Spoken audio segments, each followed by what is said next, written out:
ज्ञानवापी मस्जिद तनाजे को लेकर अदालत में अर्जियों का सिलसिला थमने का नाम नहीं ले रहा। अब इस मामले में एक नई अर्दाश्त दाखिल की गई, जिसकी समाअत आज होने वाली है। यह अर्दाश्त विश्व वैदिक सनातन संस्थान के जनरल सेक्रेटरी किरण सिंह ने दायर की है। अर्दाश्त में ज्ञानवापी कॉम्प्लेक्स को हिंदुओं के हवाले करने की मांग की गई है। किरण सिंह ने विश्वेश्वर विराजमान के मुद्दई के तौर पर मुकदमा दायर किया। दरख्वास्त गुजार ने मस्जिद के गुंबद को मुनहदम करने का हुक्म जारी करने की भी अपील की है।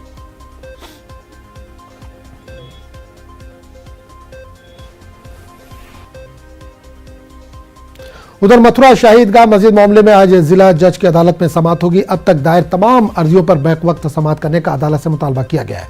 अर्जी गुजार का दावा है कि भगवान कृष्ण की जाय पैदाइश की जगह पर मुगल बादशाह औरंगजेब ने कृष्णा मंदिर तोड़कर शाही ईदगाह मस्जिद तामीर करवाई थी।